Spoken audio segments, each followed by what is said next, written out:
Sa bidyong ito, pag-aaralan natin yung epekto ng temperature on resistance. Let a metallic conductor having a resistance of R sub 0 at 0 degrees Celsius be heated up T degrees Celsius, and let its resistance at this temperature be R sub T. Then, considering normal ranges of temperature, it is found that the increase in resistance delta R is equal to R sub T minus R sub 0. So, sabi dito meron daw tayong isang metallic conductor na kung saan meron siyang initial or original resistance na R sub 0 na nakabase din naman sa temperature niya na 0 degrees Celsius. Ngayon, yung material natin ay ininit at naging T degrees Celsius na ang kanyang temperature. Sa pagbabago ng temperature ng ating material, magbabago na rin naman yung value ng kanyang resistance. Kaya ang pangalawang resistance niya or yung final resistance is R sub T. So kung i-consider natin yung pagbabago ng resistance or let's say delta R, siya ay naka-equal sa R sub T or yung final resistance minus the R sub 0 or the initial resistance. So saan nakadepende itong equation na to? Una, nakadepende siya sa initial resistance, itong R sub 0. Pangalawa, the rise in temperature. Ano yung rise in temperature? Dito sa equation na to, ang rise in temperature natin is yung from 0 degrees Celsius naging T degrees Celsius, kaya delta T. At ang pangatlo, na kung saan dumidepende ang ating equation or yung resistance ng ating conductor or material, ay yung mismong nature niya ng material ng ating conductor. So, ang binabanggit dito is the temperature coefficient. So, ipakita natin yung formula. So, sabi, ang ating delta R ay nakadepende directly on its initial resistance. So, ibig sabihin may binanggit na directly, ang ating delta R ay nagva-vary directly with the initial resistance R0 natin, R sub 0. Ngayon, directly din yung variation ng ating delta R sa rise in temperature. Ang rise in temperature natin is yung delta T o yung pagbabago ng ating temperature. Tapos nakadepende din naman sa nature ng material of the conductor. So, ito yung proportionality constant na temperature coefficient para maging equal sign na yung ating sign na to. Kaya naman yung ating delta R ay naka-equal sa temperature coefficient of resistance ng ating conductor times the initial resistance ng ating conductor or R sub 0 times the change in temperature delta T. Ngayon, di ba ang ating delta R is nanggaling sa final resistance minus the initial resistance R0 natin. Kaya ganito yon. Kung ililipat natin yung initial resistance natin na nasa left side, dadalhin natin dito sa right side, magkakaroon tayo ng final resistance equals the initial resistance plus the temperature coefficient, initial resistance times delta T. Simplifying further our equation, ang ating final resistance is equal to the original resistance or initial resistance times the quantity 1 plus alpha or yung temperature coefficient natin times the delta T. Yung R0 natin ay finactor out lang natin sa dalawang terms na to. Gayun din naman, i-take note natin na si initial resistance, may kapartner siyang initial temperature dito sa ating delta T. Ang final resistance din naman ay mayroong kapartner na final temperature na nandito rin naman sa delta T. Dahil nga ang delta T natin is final temperature minus initial temperature. Ngayon, para sa ating temperature coefficient, siya ay nakabase or nakapartner din naman sa ating mga initial quantities dito sa ating initial resistance tsaka sa initial temperature. Kaya naman lagyan natin siya ng subscript 0. Nang sa gayon, hindi natin makalimutan na yung temperature coefficient na gagamitin natin sa formula na ito ay nakabase sa initial temperature or sa initial resistance. Mamaya malalaman natin kung paano ba natin gagamitin tong temperature coefficient na to. Ganun din naman kung ang involved sa ating problem ay ang resistivity or yung specific resistance, rho, palitan lang natin yung ating mga R. Yung final specific resistance natin ay equal sa initial specific resistance times the quantity 1 plus alpha sub 0 delta t. Kanina, binanggit natin na yung ating alpha ay nakadepende sa ating mga initial quantities or sa mga initial temperature. Bakit ba natin binanggit yon?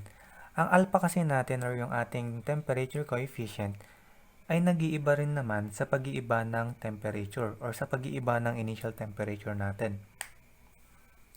Kaya sa pagbabago ng ating temperature, kailangan din nating isolve or alamin kung paano ba nagbago yung ating temperature coefficient. Ngayon, meron tayong formula para sa ating temperature coefficient. So, di ba nga, alpha 0, T0, ibig sabihin magka-partner sila. At kanina binanggit natin or sinabi natin na yung sub-0 natin is the initial condition. Kaya ganito nga yun. So, yung alpha 0 natin is kitang-kita na nakadepende sa T sub-0 natin na may formula na 1 over capital T plus T sub-0 na kung saan yung T sub-0 na ito is yung initial temperature ng ating conductor. Itong capital T naman na ito is yung temperature when resistance of a given material is 0. So let's say meron tayong tatlong materials, silver, copper, tsaka aluminum. Yung tatlong materials na to ay merong kanya-kanyang temperature na kung saan yung mga resistances nila ay magiging 0. So let's say sa silver, at 243 degrees Celsius, 0 yung kanyang resistance. Ganun din yung copper at 234.5. At sa aluminum naman is 236 degrees Celsius. Ang ibig sabihin, ang mga T na to sa kanya-kanyang mga material ay constant. So kapag ginamit natin yung formula na to at binanggit na yung material ay copper, dapat alam natin na yung capital T ay 234.5. Kung silver naman, dapat alam natin na yung capital T ay 243. At para sa aluminum ay 236. Ngayon ay meron na tayong dalawang formula. Itong una, yung final resistance equals the initial resistance R sub 0 times the quantity 1 plus alpha 0 delta T na kung saan yung delta T natin is final temperature minus the initial temperature T sub 0. And then para sa pagkuha ng ating alpha sub 0, kung kailangan natin kunin, equal siya sa 1 over capital T plus T sub 0, na kung saan yung T naman ay mayroong kanya-kanyang value para sa iba't ibang materials. Para sa ating problem number 1, a copper conductor has its specific resistance of 1.6 times 10 raised to negative 6 ohm centimeter at 0 degrees Celsius, and a resistance temperature coefficient of 1 over 254.5 per degree Celsius at 20 degrees Celsius. Find, una, the specific resistance, and yung pangalawa naman is the resistance temperature coefficient at 60 degrees Celsius. Ang unang gagawin natin is ilista natin yung mga given. A copper conductor has its specific resistance na 1.6 times 10 raised to negative 6 ohm centimeter sa 0 degrees Celsius. Tapos may binigay din naman na resistance temperature coefficient or alpha na 1 over 254.5. Kaso yung alpha na to ay para sa T equals 20 degrees Celsius. So ang tanong is find the specific resistance at 60 degrees Celsius and the resistance temperature coefficient at 60 degrees Celsius. So, ang involved sa ating problem is the specific resistance. Katulad lang din naman siya nung sa R, yung ating final specific resistance ay equal sa initial specific resistance multiplied by the quantity 1 plus alpha sub 0 times delta T. Ang ating initial condition is at 0 degrees Celsius, samantalang yung final condition naman natin is at 60 degrees Celsius. So kung titingnan natin, ito ang una nating hinahanap, meron tayong rho sub-zero. Meron din naman tayong delta T na 60 minus 0. Yung final temperature minus initial temperature natin. Ano naman yung alpha sub-zero natin? Wala tayong nailagay na alpha sub-zero sa pagsusulat ng ating given. Pero meron tayo dito na 1 over 254.5 at 20 degrees Celsius. Di ba nga sa ating formula na alpha equals 1 over capital T plus small t, yung ating alpha ay laging nakapartner sa small t. Kaya kung titingnan natin dito sa ating given, meron tayong t na 20 degrees Celsius at meron siyang kapartner na alpha 1 over 254.5 per degree Celsius. So kung isa-substitute natin yung dalawang ito, makukuha na natin yung capital T, na kung saan yung T nga na ito ay yung value ng temperature na yung copper conductor natin ay magkakaroon ng 0 resistance. So kunin natin yung value ng T na to. So yung ating alpha nga na 1 over 254.5 equals 1 all over the capital T plus yung temperature na kapartner ng ating alpha na 20 degrees Celsius. So, by doing shift solve na lang siguro, makukuha natin yung value ng ating T na 234.5. So, kung mapapansin nyo, kanina binigay na rin natin na yung capital T value para sa ating copper ay 234.5. So, tama lang yung ginawa natin, di ba? So, paano naman natin kukunin yung kailangan natin na alpha sub-zero? Siyempre, ganito pa rin yung gagawin natin na kung saan yung alpha sub-zero, ang kapartner naman niyang T ay 0 degrees Celsius. So, kung hanapin natin yung alpha sub-zero, equal siya sa 1 over yung capital T, which is constant naman sa kanya-kanyang material. Sa atin ay copper, kaya 234.5 plus yung kapartner na temperature ng ating alpha, which is the initial temperature na 0. Kaya 0 yan. Kaya ang sagot para sa ating alpha sub-zero ay 1 over 234.5 per degree Celsius.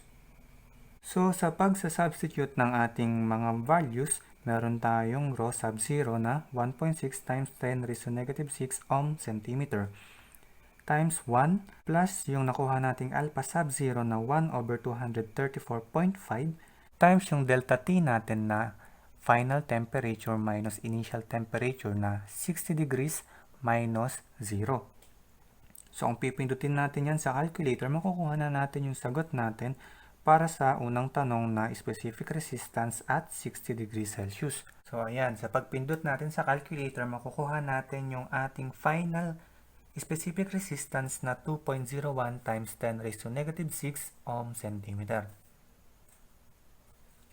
Kunin naman natin yung resistance temperature coefficient at 60 degrees Celsius. Ganun din, sa pagkuha diba ng temperature coefficient, etong formula na to yung ginagamit natin. So, ang kinukuha natin is the resistance temperature coefficient at 60 degrees Celsius. Equal siya sa 1 over the capital T, which is constant para sa ating copper na 234.5 plus yung kapartner na temperature ng ating alpha na 60 degrees Celsius.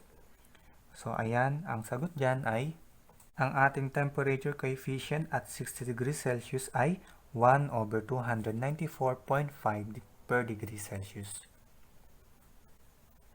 Problem number 2. A platinum coil has a resistance of 3.146 ohms at 40 degrees Celsius and 3.767 ohms at 100 degrees Celsius. Find the resistance at 0 degrees Celsius and the temperature coefficient of resistance at 40 degrees Celsius. Ito nga yung mga given natin. So, at 40 degrees Celsius, yung platinum coil natin ay may resistance na 3.146 ohms. Sabihin natin siya yung initial condition or yung mga sub 1 natin. Yung pangalawang binigay naman at 100 degrees Celsius, yung resistance ng ating platinum coil ay 3.767 ohms. And then, sa pangatlong temperature na kung saan 0 degrees Celsius, pinapahanap na sa atin yung bagong resistance. So kung hahanapin natin itong R3 natin, syempre siya yung magiging final condition natin. So pwede tayong mamili sa pagitan ng dalawang to kung alin ba sa kanila yung gagawin nating initial condition. Pero di ba nga sa ating formula kasi meron tayong alpha or temperature coefficient na ginagamit, which is wala pa tayong nalalagay sa ating given. So ang gawin muna natin is gamit yung dalawang condition na to or yung dalawang naunang condition, kunin muna natin yung temperature coefficient dito sa ating first condition.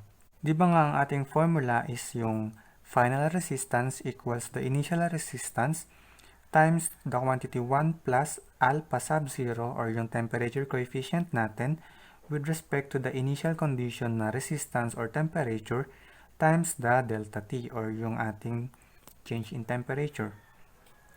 So para sa ating dalawang condition na to, itong R2 natin or at 100 degrees Celsius, siya yung final condition natin. At ito namang 40 degrees Celsius siyang initial condition natin. So kung makikita natin, meron tayong RF na R2, meron din naman tayong R sub 0 na R1, at meron din tayong delta T na final temperature minus the initial temperature. Makukuha natin dito ngayon yung alpha sub 0. So kapag sinabi natin alpha sub 0, siya ay nasa initial condition. So dito yon. Ang makukuha nating alpha is at 40 degrees Celsius. So ito nga, sinubstitute natin yung ating final resistance R2, itong ating initial resistance R1, times the quantity 1 plus alpha sub 40, para i-correspond natin na yung makukuha nating alpha ay para sa 40 degrees Celsius or yung initial condition natin, times yung delta T natin na final temperature 100 minus initial 40. So by doing shift solve ulit, makukuha na natin yung ating alpha sub 40 na 3.2899 times 10 raised to negative 3 per degree Celsius. So ito nga yun yung hinahanap na temperature coefficient of resistance at 40 degrees Celsius. So kunin naman natin yung resistance kapag ang ating temperature ay 0 degrees Celsius. So dahil meron na tayong alpha or temperature coefficient para sa ating initial condition na 40 degrees Celsius, madali na lang natin makukuha yung ating pangalawang resistance or yung final resistance natin na kung saan yung final temperature natin ay 0 degrees Celsius. So kukunin natin yung final temperature natin at 0 degrees Celsius equals yung initial resistance natin na kung saan yung gagamitin nga natin is yung condition na to at 40 degrees Celsius, kaya 3.146 ohms times the quantity 1 plus yung alpha natin sa ating initial condition na 3.2899 times 10 raised to negative 3 per degree Celsius. And then, ito ay nakamultiply sa ating delta T na kung saan yung ating final temperature ay 0 minus the initial temperature 40. So, bawal din tayo magkamali na gawin nating 40 minus 0 to. Magkakamali tayo. Dapat final minus initial. Ang final natin is 0 minus initial 40. So, kapag pinindot natin yan sa calculator, makukuha na natin yung resistance natin at 0 degrees Celsius na 2.732 ohms. Problem number 3. A potential difference of 250 volts is applied to a field winding at 15 degrees Celsius and the current is 5 amperes. What will be the mean temperature of the winding when current has fallen to 3.91 amperes? Applied voltage being constant. Assume that the temperature coefficient at 15 degrees Celsius is 1 over 254.5 per degree Celsius. Para sa ating given, meron tayong 250 volts na potential difference na in-apply natin sa field winding at 15 degrees Celsius. So dahil doon merong current na 5 amperes. And then, binigay din naman dito na yung at 15 degrees Celsius, yung alpha natin or yung temperature coefficient ay 1 over 254.5 degrees Celsius. Kaya dito natin siya nilagay sa at T1 equals 15 degrees Celsius kasi 15 yung subscript niya. Tapos ang pinapahanap sa atin yung temperature number 2 or yung final temperature natin kapag yung current natin ay bumaba at naging 3.91 amperes samantalang yung voltage natin ay constant na 250 volts pa din. Makikita naman natin dito na V over I is yung R. Makukuha natin yung R1 dito or yung initial resistance. And yung V1 or yung V2 natin over I2, makukuha naman natin yung resistance number 2 or yung final resistance natin. So, kunin muna natin yung dalawa nating resistances. Ganito nga yung dalawang resistances natin. Yung ating unang resistance is 250 over 5, kaya meron siyang 50 ohms. Para naman sa ating pangalawang resistance or yung final resistance natin, meron tayong V2 over I2 na 250 over 3.91. At iyon nga ay 63.9386. So kung mapapansin natin yung ating final resistance na 63.9386 ay mas mataas sa ating initial resistance na 50 ohms. Ibig sabihin dapat yung makukuha nating final temperature na T2 ay mas mataas sa T1 natin na 15 degrees Celsius. So, kunin na nga natin yung ating T2 gamit yung ating formula. So, ang ating final resistance is yung mga subscript nga natin na 2, na kung saan yung RF natin ay 63.9386. Equal siya sa initial resistance natin 50 times the quantity 1 plus yung ating alpha with respect sa initial condition na kung saan binigay naman sa atin na yung initial natin ay 15 degrees Celsius, meron siyang alpha na 1 over 254.5 times yung delta T natin na kung saan final temperature T2 minus yung initial temperature natin na 15 degrees Celsius. So, shift solve ulit, makukuha na natin yung value ng ating T2 na 85.9475 degrees Celsius. Problem number 4.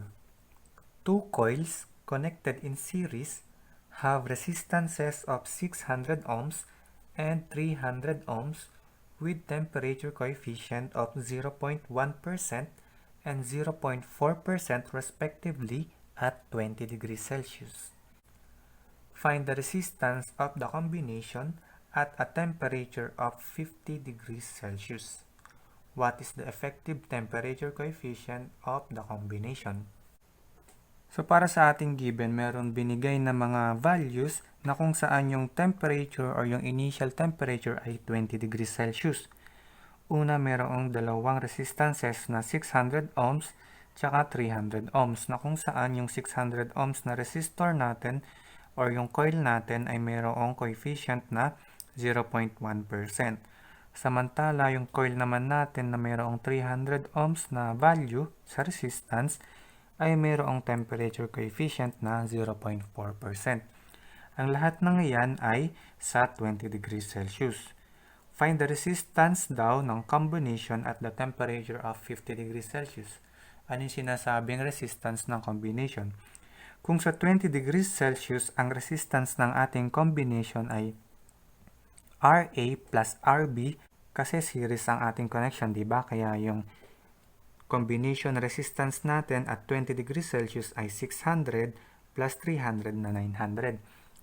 Gayun din naman at 50 degrees Celsius magkakaroon tayo ng panibagong RA tsaka panibagong RB. Ano daw yung sagot sa bagong RA plus bagong RB? Ayun yung tinatanong dito. Ganun din naman, what is the effective temperature coefficient of the combination? So, nung pinagsama daw natin yung dalawang coils, nagkaroon ng panibagong temperature coefficient. Ano daw yung value nun? Let us first find the resistance of the combination at temperature 50 degrees Celsius.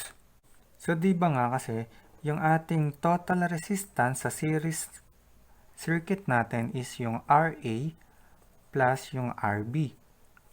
Ito yung initial natin, di ba? Pero sa at 50 degrees Celsius, meron tayong panibagong total resistance in series na kung saan binubuo naman siya nung bagong RA natin, let's say RA2 plus yung RB2 natin. So, ito nga yun. Ngayon, i-represent natin yung mga final resistances A natin tsaka resistance B in terms of the initial condition. So, di ba nga, yung formula natin na R final equals R initial times quantity 1 plus alpha initial delta T. Unahin natin tong para sa bagong RA natin. So, para sa bagong RA natin, which is yung RF, equal siya sa initial resistance natin. Ano ba yung original RA natin?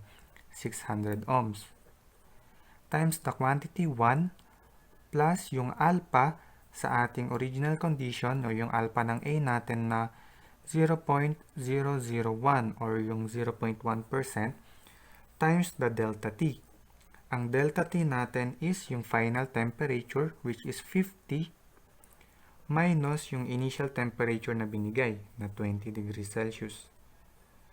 So, yari na tayo para sa RA final natin or yung RA2 natin.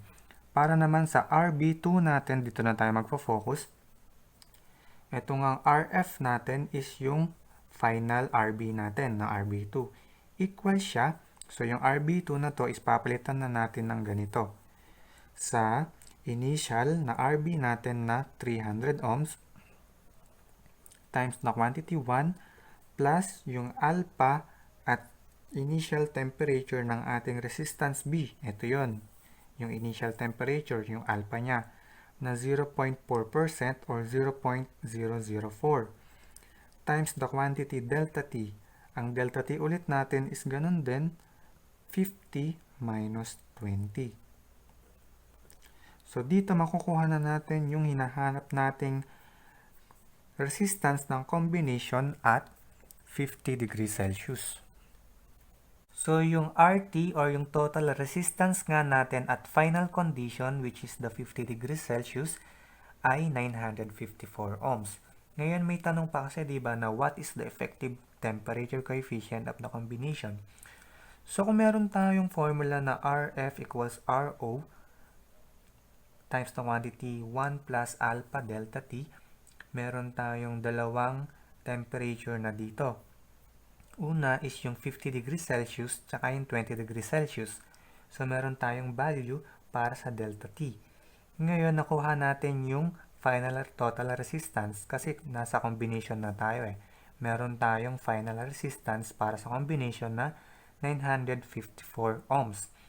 Ngayon, meron din naman tayong resistance ng combination natin sa initial. Ito lang naman yun, di ba? 600 plus 300 ohms, which is 900 ohms. So, dahil dyan, yung unknown na lang natin is yung alpha, which is the temperature coefficient ng mismong combination na natin. Pinag-isa na natin yung dalawang coils natin. Kaya naman kung isa-substitute na natin yung mga values, yung ating final resistance na 954 equal siya sa initial resistance ng ating combination which is ito yung ating initial condition, RA plus RB na 600 plus 300, kaya 900, times the quantity 1 plus yung hinahanap nating temperature coefficient ng ating combination times the delta T na kung saan yung final temperature ay 50 degrees Celsius and then yung ating initial temperature ay 20 degrees Celsius. So, by ship solve, makukuha na natin yung ating alpha or yung ang ating temperature coefficient. At ito nga, kapag nag-ship solve tayo sa ating calculator, makukuha natin yung effective temperature coefficient ng ating combination na 0.002 per degree Celsius.